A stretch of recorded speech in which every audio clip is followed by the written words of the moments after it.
Merry Christmas, everyone! Welcome to the December 2016 Friday Flashback review here from the CC Network. I'm Fred, your ever-reliable host as always, and yes, I know Christmas isn't until 2 days away from now, but I'm here to get your blood pumping as we warm up ready for the Christmas celebrations as we look back at Raw's first ever brand-exclusive pay-per-view event, Bad Blood 2003. Now, this was requested by my good friend Rico H3, who you may remember from such videos as my WrestleMania 30 coverage and my MLP Characters Countdown from a few years ago, amongst other things. And seeing as I hadn't done a pay-per-view requested by him yet, it seems quite fitting it comes out a day before his birthday. So, sir, please consider this my present to you.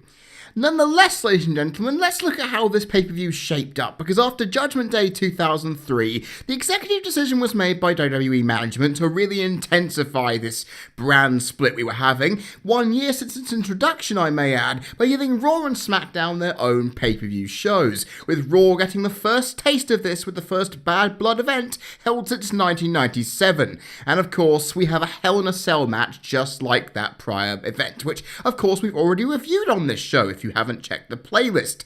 Nonetheless, the feud between Raw GM Eric Bischoff and Stone Cold Steve Austin had intensified even more when the latter was named co-GM by Linda McMahon following Bischoff's distasteful firing and subsequent mocking of the Rattlesnake following WrestleMania 19. Now, this meant that the locker room, spearheaded by a power-hungry Triple H, went a little bit mad, meaning the Bad Blood wasn't just a title for this show, it actually felt like it meant something, not just in the wrestlers but the management themselves, with Kevin Nash, Shawn Michaels and Goldberg, among many others, hoping to try and consolidate their place on the Monday Night Raw brand.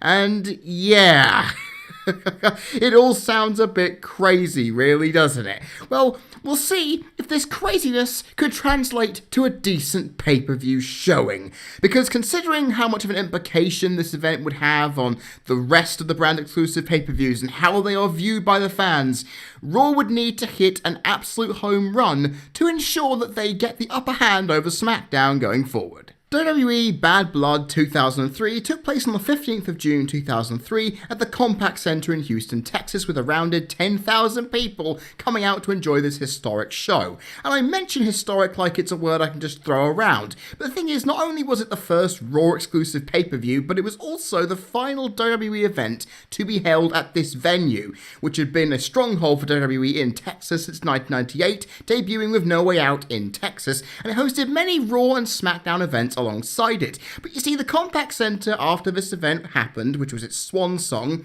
its lease was acquired by a church. Crazy, really. And Houston Sport then relocated to the Toyota Center. A little sad, but hey, you gotta have some religion somewhere, right? Nonetheless, Headstrong by Trapped was the theme song, which is an absolute barnstormer of early 2000s new metal and hard rock, and it's a brilliant song. However, if you are watching on the DVD or the network, it's been replaced by some generic stock music, ruining this pay-per-view incredibly, because seriously, the ending video package with Triple H and Kevin Nash is superb with the music, but utter garbage without it. So if you can look for it up on YouTube, you're in good stead. That's a very good, well-produced video package. Nonetheless, everybody, we've got all that out of the way. Let's kick on with the review. And we kick things off with a tag team match as the Dudley Boys take on the unusual team of Rodney Mack and Christopher Nowinski. Now, Rodney Mack had arrived in WWE after WrestleMania under the tutelage of one former referee, Teddy Theodore R. Long, and wanted to get back at white men for holding back black wrestlers in WWE and started handing out beatings to just about any white man willing to take him on, which resulted in Spike Dudley being ripped apart but barely surviving the aptly titled 5-minute White Boy Challenge. Gah. The next week, Bubba Ray Dudley answered the challenge, but Chris Nowinski attacked Bubba from behind, resulting in Mack getting the win. Now, Nowinski, I find this a little suspect, stated that even though he wasn't black, he too had been held back in WWE because he'd been considered too intelligent for the crowd to handle because he had a Harvard degree, and would gladly assist Mack and Long in getting acceptance and opportunities. considering how much airtime David Otunga currently gets. Yeah, I wouldn't suspect that's a bad thing in modern day WWE, so Nowinski probably came on a few years too early for this. None the way, nice gimmick. Anyway, on the final Raw before Bad Blood, Devon answered the challenge, with Nowinski trying to interfere like he did the week before, but he ate a 3D. However, that didn't stop Mac from getting the win anyway, resulting in the match for the pay-per-view being made later on in the evening. And on Sunday Night Heat, before this pay-per-view started, Nowinski confronted Devon backstage, stating that he should join Theodore Long's cause, because Bubba always ordered him around, with the question coming straight from the Harvard-educated man's mouth, why does your white brother tell you to get the tables? Whew, that's some spicy stuff right there, I've got to say. Nonetheless, the mind games were the cause of the Dudleys' downfall, as well as the assistance from Chris Nowinski's face mask, as the young team got the upset win in 7 minutes and 7 seconds. Now, it's sad to note that this was Chris Nowinski's last major match, as he had to retire shortly afterwards due to his well-known concussion issues. And the thing is, the crowd reaction to him in this match, the mic ability beforehand, and his chemistry in complementing Rodney Mack's slow physical style with his fast and actually quite acrobatic style were nice to see. I'm not the biggest fan of Rodney Mack out there, but the gimmick with Teddy Long was interesting enough to where if it went out long term with Nowinski in tow, it could have been great. And the fact is, the match did its job. It got the young team over while setting up the storyline going forward, which sadly, as we know, did not come to fruition. Now, while the crowd were hot for the Dudleys and the booing the crap out of Nowinski, Mac's part of this match killed the crowd and the pace subsequently. Now, Nowinski's role as the driver of psychology with his mask and Devon's woes, alongside his great pace and athleticism, as I've already mentioned, along with Bubba's toughness, which was highlighted a lot, as well as his speed, helped this match be somewhat bountiful, I guess. And honestly, have some portion of my time be worth of its entertainment, but however, it was just a little too short and too one-sided in the favour of the Dudley boys for a huge portion of it to fully realise its potential. All in all, though, I still quite enjoyed it. It was a basic 1.25 star match, which counts for something, right? It's not the best opener to the show I've ever seen, but for what little this match had me going into it, and just in terms of its storyline intrigue, it did a lot better than I think many would honestly expect. Next up, ladies and gentlemen, we have a battle between two-man mountains as Test faced off against Scott Steiner, with the winner of this match receiving Stacy Keibler's managerial services. Whew, not a bad prize if I do say so myself. Please note that it's not objectifying anything. Nonetheless, Test was a face since late 2002, gaining Keibler as his image consultant, but he'd hit a little bit of a rough patch, not really winning many matches, not really doing anything as of late. But under Keibler's advice, he formed a tag team with Scott Steiner, emphasizing that Big Papa Pump would help increase Test's brand. Yes, hoping to gain him more testicles. Oh boy. Now, the team was successful, but they often got in each other's way, costing matches, or in Test's case, having Steiner getting a bit too close to Stacy Keibler for his liking. Now, after losing to La Resistance at Judgment Day, the next night on Raw, both men shoved each other until Keibler got between them, resulting in a tug-of-war for her, causing the valet to leave them both in the ring aghast at what they'd done. Now, the next week, Keibler accidentally got hit with Booker T's baseball slide, and no, that isn't a euphemism, with Test showing no concern for the woman who had made him somewhat relevant again. And the fact is, it left Steiner to help her to the back. Upon Steiner winning a match against Steven Richards the next week, with Keibler at his side, much to Test's irritants, Bischoff announced that at Bad Blood, both men would face off, with the prize being Keibler and her services. Now, on the final Raw before the pay-per-view, Test tried to take Keibler away from ringside, resulting in yet another tug-of-war between these two beefy muscleheads. After Steiner's win over Lance Storm, Test smashed Steiner with a chair until Keibler lay herself over him to protect him from any further punishment, resulting in Test cornering her into the turnbuckle and telling her that she won't be his girlfriend anymore, as she'll be his whore come Sunday as he forces himself upon her. Yeesh! That's 2003's representation of women in WWE, everybody. Thank God we don't have to deal with any of that anymore. Stacy, though, did manage to get her wish to be with Steiner, as he got the win off a botched chair shot attempt by Test in 6 minutes and 23 seconds. This is about as close to a throwaway feud as to be expected, but with Scott Steiner's talents and subsequent paycheck, you got to put him on the card somewhere, right? Now, Test played his dastardly heel role really well, and the story of Stacey in this match worked the magic to get the crowd somewhat invested. And then again, it says a lot because even Scott Steiner got cheers. He felt beloved.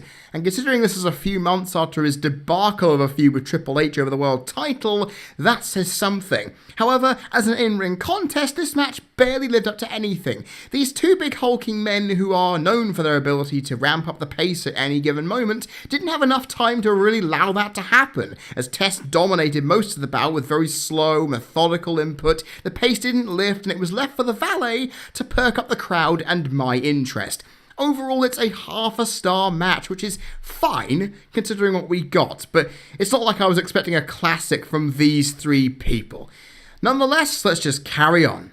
And we move on to the first title bout on the card, with the Intercontinental Championship being defended by a champion on pay-per-view for the first time since No Mercy 2002, as the incumbent champion Christian takes on the Houston native Booker T. Now, Christian had a pretty mixed month of May and June. He got beaten up multiple times by Goldberg, which is understandable given what we'll talk about in a bit.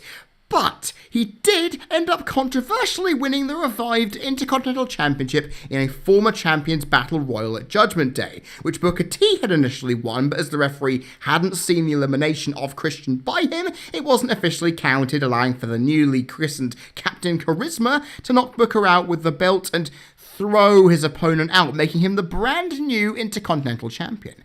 Now, the next night on Raw, Booker saved Kane from a concerto and stared down the new champion before the champion obviously fled. And the next week, Goldust came out to criticize Christian's attitude, with the champion noting that both him and Booker T were never really championship material in the first place. Booker came out and stated his intentions were to win that title back. And while Christian lost to Goldust in a non-title match later that evening, his ego was still riding high, with him loving the attention that his title win and new short haircut had gotten him, appearing on Jericho's highlight reel with The Rock as they double-teamed him from behind. Booker, though, did manage to save the day and set Christian up with a people's elbow from the Great One, with a tag team match between Jericho, Christian, Booker and Goldust happening later on in the evening, with the five-time WCW champion getting the pin on the IC champ and setting up the match for Bad Blood in the process. Now, on the final Raw before the pay-per-view, both men faced off in a spinneroonie contest, with Christian attacking Booker, only for the champion to be hit with a stiff kick to the head and retreating. However, he lay in wait, ready to take Booker out on top of the ramp, looking to get advantage going into the event. Now, after quite a one-sided bout, Christian got himself disqualified by hitting Booker T with the belt in 7 minutes and 53 seconds. Now, how Booker didn't win this, I have absolutely no idea. Now, sure, while he did manage to get the win the next night on Raw, surely winning the belt in his hometown on the first Raw exclusive pay-per-view would have meant a lot more to just winning it on Raw afterwards. Lord, seriously, 2003 was not good for Booker T on pay-per-view, seriously. All things considered, though, the match didn't have a lot going for it. It was quiet outside of Booker T's offense, and it was a steady match that never had the time to really build and get off the ground. This is becoming a theme now, resulting in the rushed and actually quite creative finish, with the referee taking matters into his own hands, which we don't see at all nowadays, because he basically told Christian, if you don't get back in the ring, I'm going to strip you of that championship. We don't see that often. That's pretty cool. And I loved it, personally. But if that's the only real high point of a match, that's not a good thing. Now, this match did have its moments, but they were very fleeting, in a match that if it wasn't for the Redneck Triathlon, would have gotten at least 5 to 7 minutes more to give it some more weight. However, considering how little time this match was given on television, as it spent with more time having Christian being with Jericho's Goldberg feud, I can understand why this wasn't given too much time, honestly. But hey, they should have given the Houston native the bone, and that's just my opinion. Nonetheless, this was okay, but nowhere near what I was expecting given how desperate Booker was to win. It's a 1-star match, but should have accounted for much more than that. And all in all, I can just say that this match left me very disappointed indeed. The next title bout features the World Tag Team Championships with the incumbents Rob Van Dam and Kane taking on Sylvain Grenier and Rene Dupree, La Resistance. Now, La Resistance came into the WWE with a lot of white-hot heat because they're French, and the French in real life had just decided not to take part in the Iraq War, which means WWE highlighting their love for foreign heels, immediately capitalising on it by having these two young Frenchmen beat Test and Scott Steiner at Judgment Day. And after causing the split between the team that we mentioned earlier, both men were humiliated by Stone Cold after they both protested the lack of respect the French had been getting as of late. And in a double whammy, they complained about America's foreign policy on Memorial Day. Jesus Christ. Now, as compensation for Austin's actions, Grenier was put in a flag match with Rob Van Dam, with the Frenchman winning due to interference by Kane, causing Van Dam's flag retrieval to not be seen by the referee, allowing for Dupree to get it back up there and have Grenier retrieve theirs. Now, next week, Kane lost to Dupree, with Austin chastising the Big Red Machine for not having the fire, quote-unquote, that he used to, and was no longer the monster who beat his ass in the First Blood match 5 years prior, getting stunned in the process for, and this is Austin's words, mind you, Austin's words being the weakest son of a bitch he'd ever seen. Seriously, after all the Katie Vick stuff, you wouldn't think that Kane would need much more of a traumatizing beating and embarrassment, but there we go, here it is. The next week, Van Dam won a match against Dupree that was double teamed, only for Kane to no-show, with Van Dam suggesting that, well, what Austin said might actually be true, leading to issues going into their match at Bad Blood, with La Resistance being as smug and arrogant as you could expect being French heels, believing that they had the upper hand. And indeed, they did, as a miscommunication resulted in Van Dam taking out Kane on the outside, with La Resistance hitting their double-team finisher and winning the titles in 5 minutes and 47 seconds, with Rene Dupree becoming the youngest sanctioned champion in WWE's history at 19 years old, and that is a record that is yet to be broken by any talent. And while that record is nice to note, this match was a literal snooze fest. Not much came from it outside of that plancha that led to the title change, and all in all, this match was just boring, as it came and went and had little to no investment from the crowd to make it even a little bit worth its time. Sure, La Resistance were hated, but you wouldn't be able to really tell it because this crowd didn't muster up a sound. And La Resistance, well, they had all the momentum that even the win for the champions didn't seem likely, and it was predictable, very predictable. And given that Kane would lose his mask a week or two later, this is just a way to ensure that these two had their fractured team spirit broken and had very little to honestly savour in their final bout as a team and as champions. All in all, this is a flat 0. Not a match that I'll be remembering very well in a hurry. Now, we get on to one of the big matches of the evening as the long-heated rivalry from WCW finally hits its conclusion as Goldberg takes on Chris Jericho. Now, Goldberg had quite an intense first month since arriving at the end of March, taking out The Rock and demolishing Christian in many matches leading up to Judgment Day. However, that was derailed slightly when someone rammed their car into his limo on the May the 12th edition of Raw, missing him by inches. Obviously, he missed the pay-per-view through sheer shock and wanted to find out who the hell had done it. Now, knowing Jericho's history from WCW, Y2J was immediately placed in the firing line, with the Ayatollah of Rock and Roller denying any involvement. The night after Judgment Day, Lance Storm admitted that while he was the one who did the attempted hit and run, he wasn't the one who came up with the idea and got fed to Goldberg as punishment later in the evening by Stone Cold Steve Austin, and revealing that it was indeed Jericho who indeed ordered the hit. I said indeed twice there because it's that imperative that we should know. Now, on the highlight reel the next week, Jericho highlighted the backstage stories of Goldberg from WCW refusing to wrestle him and getting into fights, and that attempted murder, quote-unquote, was revenge for being shunned by the star, challenging Goldberg to settle things once and for all at Bad Blood, to which Goldberg accepted before being sprayed with mace and speared by Y2J.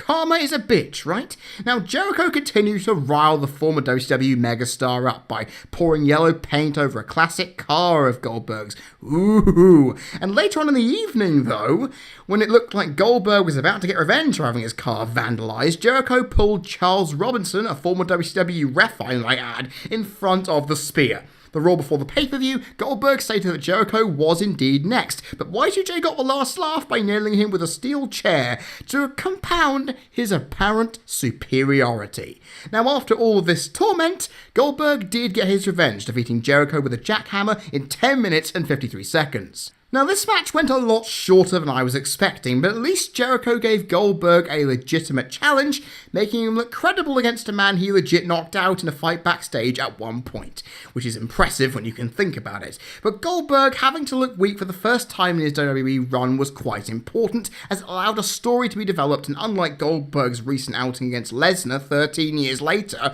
have the animalistic tendencies of the Georgian matter for something later on. But all in all, the pace was steady, with good shifts in momentum between both men, with good difference in style, allowing for good chemistry, and enough crowd noise to make it seem like a somewhat big deal.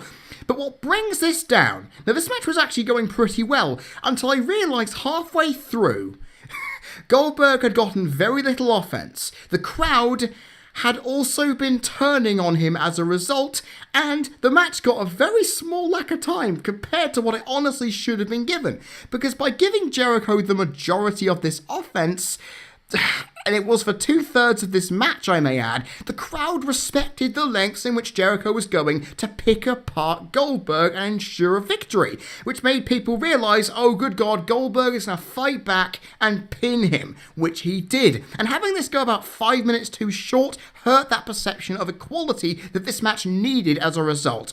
Overall, though, it was decent, and it could have been much better if the right steps were taken, but all in all, a 2.25 star rating isn't bad when I remembered this match not being too great from what I'd heard about it. But all in all, it's a somewhat enjoyable match that did the bill justice. To a degree, anyway. Next, we have a big-time match indeed. For the first time ever on pay-per-view, Ric Flair versus Shawn Michaels in a dream match.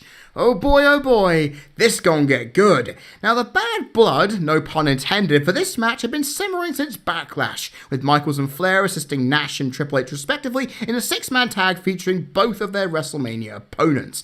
Now, the following month, Michaels came to Nash's aid as he sought the Games World Championship, often having to run Flair off with a super kick or two for good measure. Now, both were banned from ringside at Judgment Day, which meant they didn't get involved, but we know how that ended up ending, because we'll get to it in a bit. Now, Flair was told by Michaels before a match with Triple H for the world title the night after Judgment Day that he'd hoped the Nature Boy still believes he's as good as he was to fight and be the measuring stick that the Heartbreak Kid tried to match up to when he was younger.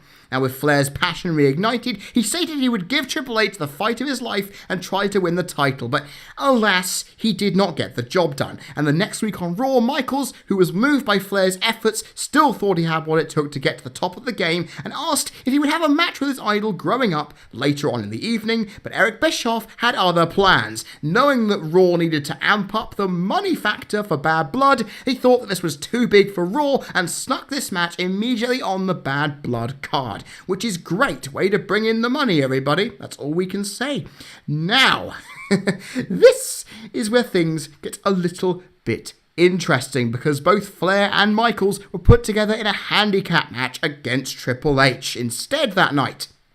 And Flair, living up to his nickname of the dirtiest player in the game, turned on the Heartbreak Kid with a masked man who later turned out to be a returning Randy Orton, all ended up triple teaming the showstopper before Kevin Nash came out to make the save. Now, Flair proclaimed the next week that he had seen a lot of wannabes come and go pretending to be him, even though he's pretended to be Nature Boy Buddy Rogers. But against all logic, he stated that as Triple H beat him 2 weeks ago, that he was now the man, and that Michaels will not only always be a Flair wannabe, but his bitch. Oh, he's spicing this thing up. And Michaels retorted that while many say that he got passed the torch by Flair, he instead took it from the 16-time world champion after he left WWE in 1993, leaving him to step up to the plate and become the legend that he is today. And he says that, knowing how dirty Flair still was, he would love to shove that torch straight up his ass, which is, well, a sight I don't want to think about, as finally on the last Raw before the pay-per-view, Michaels and Flair accompanied Orton and Hurricane to a match, but overshadowed it by getting into a fist fight, which distracted the referee long enough for Orton to pick up the win. But their night wasn't over, as both men ended up helping Triple H and Kevin Nash, as the pay-per-view main event and its marquee match went into overdrive simultaneously, all together on the same evening. Now, ladies and gentlemen, we have a 3-star plus quality match here, and you know what that means. In-depth detail and analysis is a-coming. So here we go, although honestly it shouldn't take too long considering the two men we have involved here. Flair outwits Michaels with a collar and elbow tie-up to start, and he struts because he believes he's outwitted such a brilliant legend. But Michaels grounded Flair, struts over his back, and then slaps him, because these two really do hate each other, right? Now both go to ground, with Shawn fighting up and slapping the Nature Boy again. Flair is then sent to ground, only to get pushed back up, hit with the right hand over the ropes, and then hit with a diving crossbody to the outside. Flair then unloads with some chops, but Michaels takes him down and locks in a side headlock. Now this match, to start with, is a methodical battle of mat-based one-upsmanship, and the crowd are respecting it quietly. They understand that they're watching two legends, and they want to see how it builds, which is lovely. Now countering out of chops, Michaels wails on Flair's head. Hebner takes HBK away, only for Flair to hit a chop block to the knee, which he targets with stomps, kicks, wrenches, and knee drops, with Shawn selling absolutely beautifully because you wouldn't expect anything else from the Heartbreak Kid. Flair lines up the figure 4 leg lock, and it's locked in. Great strategy by Flair to isolate Shawn's leg, which he has already hurt early on. Now Michaels writhing in pain, but he manages to get to the ropes as the home state crowd will him on. Of course, he's from San Antonio. Flair, pissed that Hebner broke the hold, pushes the referee, and in typical Hebner fashion, he pushed back, which again I wish we could see more of. But Flair set his sights back on Michaels' knee, setting up a wrench or a screw, but then Shawn hits back with a thunderous enziguri to the back of the Nature Boy's head. Now both men alternate punches and chops in the corner, with Michaels hitting a back body drop followed by a hard Irish whip, but it's then elbowed right in the mouth by Flair. Flair then goes to the top, but is hit with a military press slam off it by Michaels, who then lines up Sweet Chin Music, ready to kill this thing, which Flair then counters, goes for the figure 4 leg lock again, but Michaels rolls through for 2, and locks in the figure 4 of his own. But Flair rams his thumb straight into Shawn's eye to break the hold up. I love it. Michaels probably wouldn't have been able to do much anyway, but Flair needed to be dirty. It all works. Now Flair goes for an atomic drop. Michaels rolls through and pushes Flair into Hebner, which rolls him up for 2, with Flair countering into one of his own as both pulled the tights to try and secure victory. Flair is then whipped hard into the turnbuckle, goes over to the apron, and goes to the top rope, believe it or not, but is hit with a clothesline in midair. Michaels then puts Flair up there himself and hits a superplex, taking the Nature Boy down for good, it seems. Shawn then goes out of the ring and, for some logical reason I have no idea, brings out a table. God knows. Back in the ring, Flair tries to suplex Michaels through the table from the outside on the apron, but Michaels counters and puts Flair on the table. A man in a red shirt comes in through the crowd and immediately eats a super kick, and it turns out to be Randy Orton. Michaels goes to the top rope and hits a diving crossbody through the table while turning in midair. It's a brilliant spot, and I have to say this, Hebner doesn't DQ Michaels. Can somebody explain this to me? It wasn't an ODQ match. But then again, Flair sold it beautifully, and I think Hebner was thinking, okay, that was so good I couldn't DQ it. Oh well, we just had some interference happen. This match is descending into a little bit of chaos. I think Hebner likes it. Nonetheless, Michaels covers Flair back in the ring, but only gets a 2 as Flair kicks out against all sense. How he does it, I have no clue. Michaels pushes Flair into the corner, with Hebner trying to get the Heartbreak Kid out of there, which allows Flair the opportunity to make sure his nickname is correct by low blowing both men at the same time. It's quite a smart move. Michaels gets back up quickly, wails on Flair, lines up a top rope elbow, and it connects. He then tunes up the Sweet Chin Music, he He sweets up the band. I got that wrong, but I don't care. But Orton then comes in and nails Shawn right in the head right after that switcher music is hit with a sick chair shot, and puts a lifeless Flair on top of Michaels, with Hebner coming round just in time to count the 3 and the victory in 14 minutes and 18 seconds. This match is about as simple as it comes, but what it did to make it work was a slow burning build and a good balance of offense by both men, which allowed them to look good and not overshadow one another. Now, Flair tried to take risks but failed. Michael stuck to his game and fought on through an injured leg, wanting to make Flair pay for his double cross. It was actually a nicely told story, and even if the match ended under dubious circumstances by that time, you felt like these two legends had did what they had to do to get each other over and give this Texas crowd the kind of a match they'd expect from the two of them, with a few exclamations put onto it for good measure. Now, the crowd appreciated the mat work early on before willing the home state boy to come out on top, which was nice, with them fully behind it following that ludicrous table spot. And the match went just the right length of time, but was blighted by a slow pace early on that, honestly, while it was nice to watch and the crowd liked it, it permeated on longer than expected. And by the end of the contest, they'd weaved a nice story together though, which is nice, with Orton adding his flavour too, but Shawn didn't sell the leg in the latter stages when he was in control, which is really bad. And not to mention Hebner not DQing Michaels, I have no idea, and I still don't understand why it wasn't given, but hey, Hebner makes up his own rules. However, even with those faults, this match was still better than I ever remember believing it would be, and it gave it status as a dream match worthy of offering that the fans had something to savour at the end of the night, even if it was bested by my more high-profile encounter a few years later. Overall, this is a 3-star match, and considering Flair's record since his return to WWE competition in 2002, this was his best match on a WWE pay-per-view since WrestleMania 18, which is great for Flair, but honestly, he didn't have many more of these great matches left in him over the years. Now, before we reach the main event, I have to take care of the elephant in the room here. The Redneck Triathlon, with Stone Cold Steve Austin taking on Eric Bischoff first in a pie-eating contest, and if you know, I just put inverted commas up with my fingers, you know what that means, and having 2 other events chosen by the Raw Roulette, which were a burping contest and a singing contest, before it devolved into a pig pen match later on. The thing is, this was just so inane, so stupid. The thing is, I was unsure about whether to review this match, in all fairness.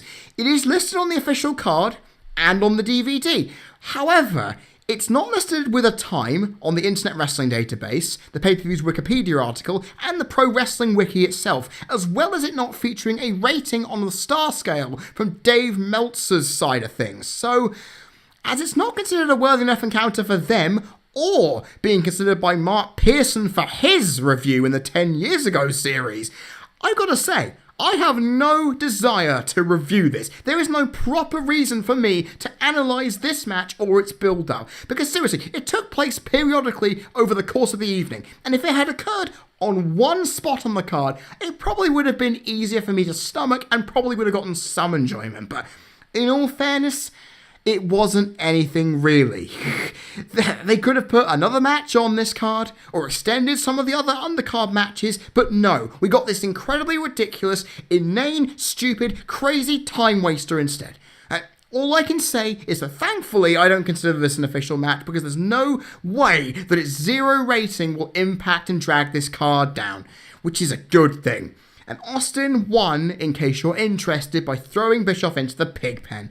And we saw a nearly naked Mae Young hit a Bronco Buster on Bischoff and have disgusting burps aplenty and really cheesy singing. And it was WWE at its cringiest, and it was its most rooted in obscene toilet humour. So yeah, if you enjoy that kind of thing, then knock yourself out by watching it. However, I'm not going to waste any more time of this review on this obscene piece of Ruthless Aggression era garbage, I should say. I'm getting so irritated I can't even speak properly anymore, because it's time, ladies and gentlemen, to get on to the main event of this pay-per-view. And it is the Hell in a Cell match for the World Heavyweight Championship, pitting the incumbent champion Triple H against Kevin Nash, with Mick Foley being the special guest referee. Oh god, I've got to calm down. That redneck triathlon thing just really annoyed me. Now, since Nash's return to WWE in the build-up to Backlash following a near year-long spell out with that now infamous quad injury, he set his sights on his former clique member and that championship around his shoulder after Triple H hit him with a low blow to welcome him back to the party. Now, Nash, Michaels and Booker T lost at Backlash in that six-man tag I alluded to earlier on after the game hit him with a sledgehammer. After Judgment Day, things didn't get any rosier for Nash and Triple H's relationship, as Triple H was going to end the world title match with Nash on the pay-per-view in the same way before Earl Hebner tried to stop him. But he got hit in the shoulder with the sledgehammer, resulting in an immediate DQ loss. Now, Nash was very pissed off that Triple H had cheated him out of the title, as you would, and he jackknifed the game through the announce table to injure his ribs. Lovely. Now, Nash interfered following Triple H's win against Ric Flair on the night after, as we've alluded to already, and as a result was given one more shot against the game for the championship by Stone Cold Steve Austin. But this time, however, there would be no way for a disqualification to happen because it would be in the confines of Hell in a Cell at Bad Blood, much to the champion's displeasure. Now, Nash couldn't help Michaels after the already mentioned handicap match with Flair went sour due to an assault by, again, I've already highlighted, the returning Randy Orton, and even though he did manage to get into the ring, Evolution's dominance was just a little too much. Now, Triple H, using his influence as the champion, got all the referees together and got them scared about being inside the Hell in a Cell after Hebner had his shoulder dislocated with that sledgehammer shot. And honestly, in not wanting a repeat of the accident that ended Tim White's refereeing career, which was falsely attributed to Triple H for revisionist historical purposes, they all in unison decided to not lend their services to this match on the pay-per-view. And unsure what to do, Stone Cold Steve Austin got his phone book out and called up the only man sick enough to referee this match, and that, of course, was Mick Foley. And Foley had to remind people, while after all the hell he'd been through in that cell match, that there was no one else more perfect for the job. But of course, Triple H highlighted that, yes, you went through all that hell, most of it was at my hand because I retired your ass 3 years prior, and that Foley had no business putting himself in this position, and if he declined it, there'd be no problem. But if Foley didn't, Triple H would send him through a world in pain. But as you'd expect, Foley didn't care. He took the role anyway, which led to a mammoth beatdown by Triple H, with every big move coming in, resulting in Foley on the ground, tauntingly counting to 3, which enraged the champion more. And Nash ran off Triple H from the Hardcore Legend, following a pedigree on the chair, with Evolution and Shawn Michaels, as I've mentioned earlier, coming in tow, following with mass hysteria going crazy, with Nash hitting a jackknife powerbomb to the game in the center of that ring, and then Foley counted 3. Now, would this be the result at Bad Blood? The match would then tell. And once again, ladies and gentlemen, a 3-star plus quality match is here. So, we have reached the limit of 2 per card. We have in-depth analysis and play-by-play commentary ready to go. This time, however, I feel we are going to need it. This is a bit of a bloodbath. Now, Triple H starts the match getting in Mick Foley's face, because obviously he would before being hit with a signature Nash big boot. Both men brawl to the outside, but avoid the cell wall as Nash regains control, hitting the arms across the chest before Triple H fights back. But once again, Nash's power is just too much, with Foley taking the brunt of the push, sending Triple H into him. Nash takes Triple H to the outside, ramming the game into the ring post, with the back receiving further punishment by being thrown into the cell wall multiple times and hit with a massive back body drop onto the floor. Oh, it's lovely stuff. Now, Nash is wearing the champion down, and surely a jackknife isn't too far coming as Triple H is worn down in the corner and hit with a sidewalk slam for the first cover of the evening. The crowd are silent. Please make a note of that, we'll get to it later, as Nash wears down the ribs with running elbows, followed by another cover for 2. Nash gets a chair out, and to some noise, I might add, and shoves it into the ribs and hits a sickening shot over the hurt back, and it sounds pretty damn horrible, with the game writhing in pain and falling to the outside as he's then shoved into the side of the cell again, followed by the steps. This is lovely, which Nash picks up and throws from one side to the other, but Triple H dodges it just in time, allowing him to come back into it and throw Nash's head into the base of said steps. But Nash lines up for a jackknife on the floor, but Triple H, being the sneaky in-ring veteran he is, grabs the cell wall and unleashes a flurry of punches to the head of Big Daddy Cool. Now the game goes under the ring and gets a toolbox, hitting Nash over the head with the interior tray before hitting the surgically repaired quadricep with a hammer. And he then hits him smack bang in the head with it, which means that Nash, with a sickening blow to the head, would obviously have to start bleeding. And he does. Foley then takes the hammer out of Triple H's hands. The game pushes back with Foley shoving him to the mat, not looking to be intimidated by the man who retired him, as the crowd pops hugely for this thing. Nash gets back into the ring, but is punched straight back out again, with the blood now fully noticeable for all to see as his face is grated along the steel mesh. Now Triple H then picks up a screwdriver and goes to nail it in Nash's head, but he counters, but not for long, as the tool is rammed into the wound, with JR apologising on commentary for the brutality, as it's just part of the course for this type of match. I love it. Having to state how brutal the match is. Good God, we don't see that a lot nowadays. Now Foley throws down the screwdriver, which forces the champion to crawl around the ring and find another weapon. A barbed wire 2x4. Jesus Christ, it's then rammed into the gut of Nash, which makes Triple H taunt in supreme cockiness that he believes he's got the match won, but he walks right into the hand of the challenger, who now has the 2x4 in his hand, and he smacks it square in the head of Triple H. And even though Triple H tried to block it with his arm, it wasn't enough, as the master of modern day blading is now bleeding profusely as well. Now Nash, he then decides, you know what, I hit him in the head, I can do some more damage because I'm a sick bastard. Of course, he then shoves the barbed wire 2x4 into the padding of the top turnbuckle. He then wails on Triple H's bloody head, hits him with some running clotheslines, picks him up, and then hits a snake eyes. A snake eyes onto the barbed wire 2x4. Oh my God, the spot is just so sickening. And it causes the champion's head to become a crimson mask. It literally goes from a little spillage to holy crap complete face coverage. Nash then covers for 2, with King complaining that Foley didn't count fast enough as he's enjoying watching Triple H suffer. Psychology, everybody. It's wonderful.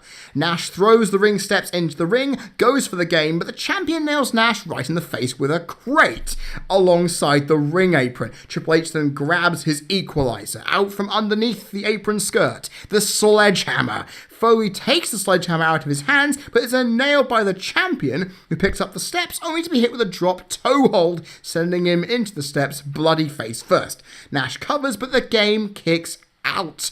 Nash goes for a chair shot, but Triple H, with good ring awareness, kicks the quad to send him down, and with the chair in hand nails Nash square in the face and follows up with one for Foley too, because he can, and now the special guest ref is bleeding too. Lovely. However, that doesn't keep Foley down for long, because the adrenaline just popped up and he takes Mixed Soccer out of his trousers to a huge pop, and I've just realised the euphemism, which gets an even better reaction as it's applied to the game. This match is lovely, isn't it? But Triple H hits Foley with a low blow before he could pass out and have the match be taken away from him, along with the championship.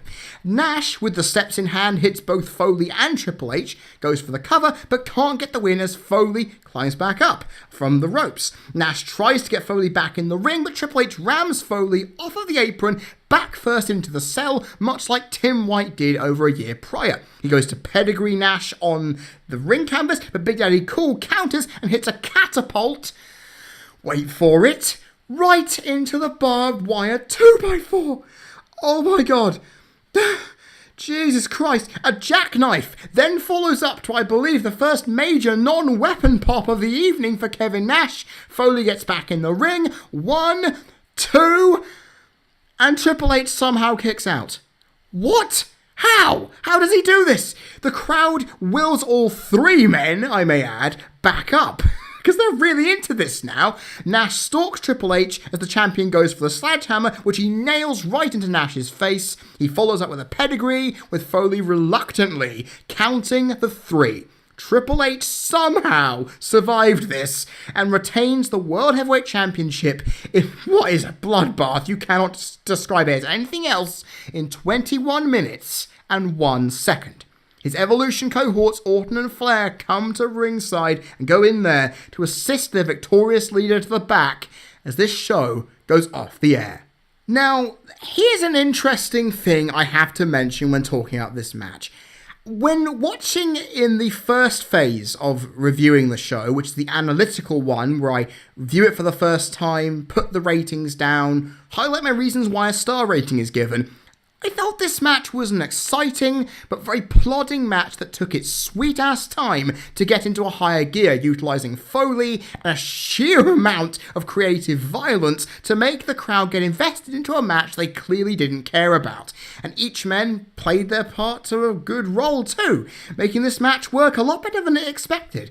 It didn't go on for too long and was enjoyable to watch. However, upon watching it again, for the scripting phase of this review, where I note down all of that play-by-play that I just mentioned, the issues of this match became much more apparent as the shock factor that made me love the match initially were not really there to be seen. The pace became slow and draining, the lack of crowd noise made any form of tension just go straight out the window for big periods, the weapon shots lacked their initial impact as I've mentioned, and despite the gore and Foley's involvement, it was clearly in there to pad this match out because honestly, I don't think Triple H Nash was deserving of Hell in a Cell.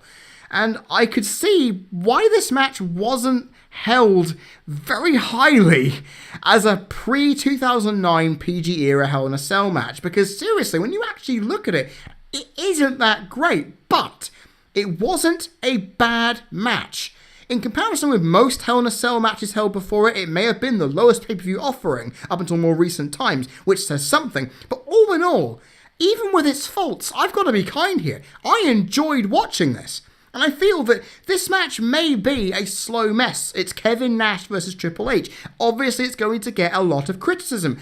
But for the creativity of the violence, the psychology, the slow burn that got the crowd interested in it by hook or by crook, and Mick Foley's involvement, I gotta say, this match did actually a pretty good job. It was paced and timed.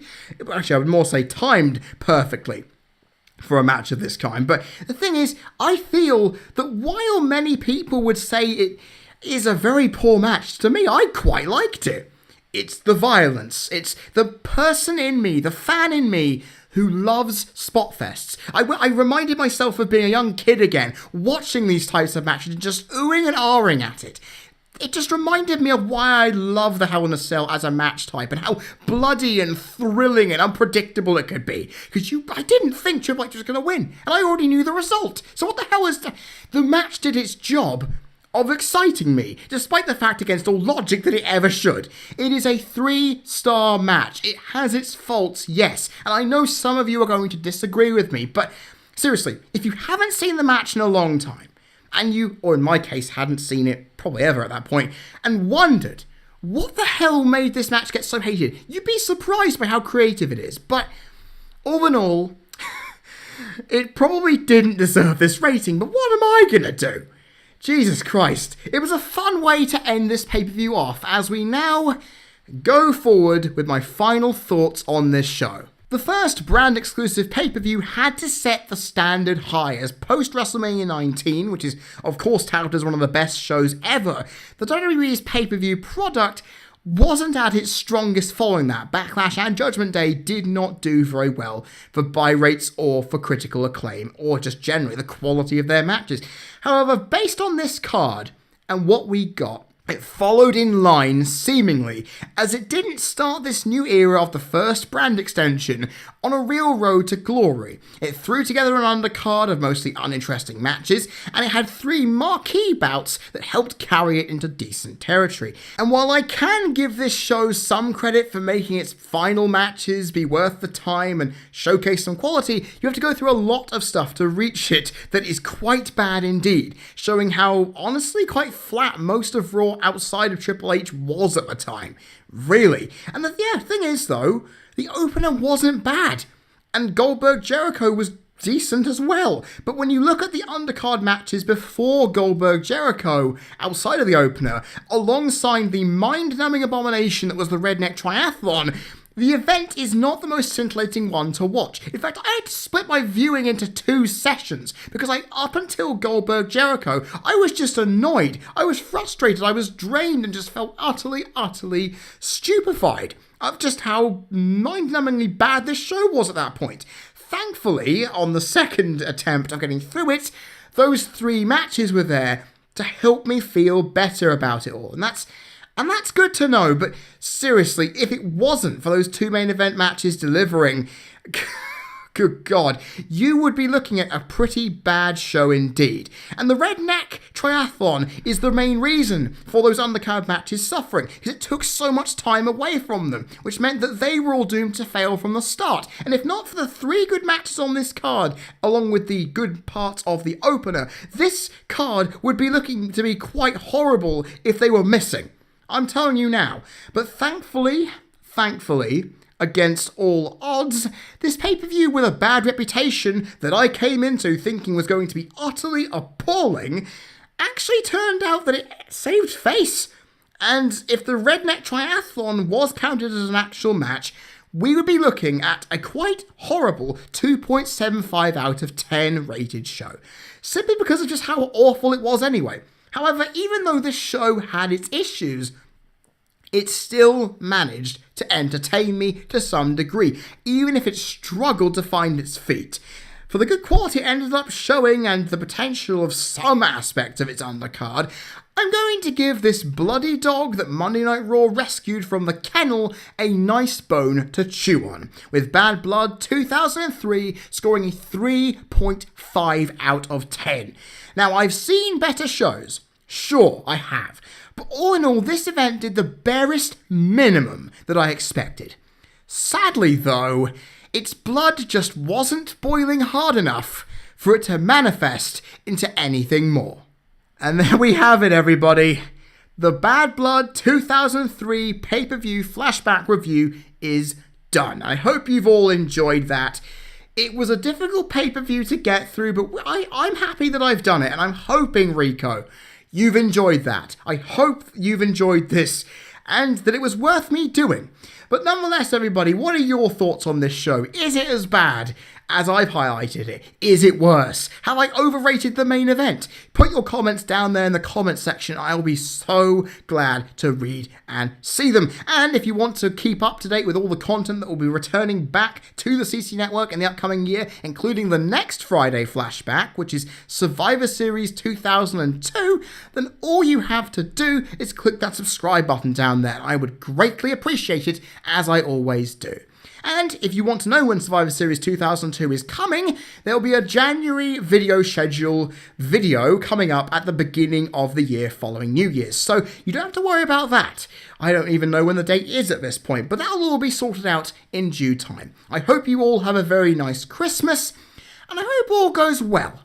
Because this 2016 has been pretty awful. Not just for the world, but for me personally. And overall, I'm hoping that with the Bad Blood conveniently set aside here today, we can look forward to 2017, where not only the world seems to realise what it's done, make its improvements, everyone else gets to feel happier about themselves, and in the case of this channel, we can get everything back up and running and start off 2017 with a pay-per-view review that we all would want to see. All's well and good, right? I have been Freddie Thomas, you've been people listening. This has been the Bad Blood 2003 December 2016 Friday Flashback review for the CC Network. I will see you all next time.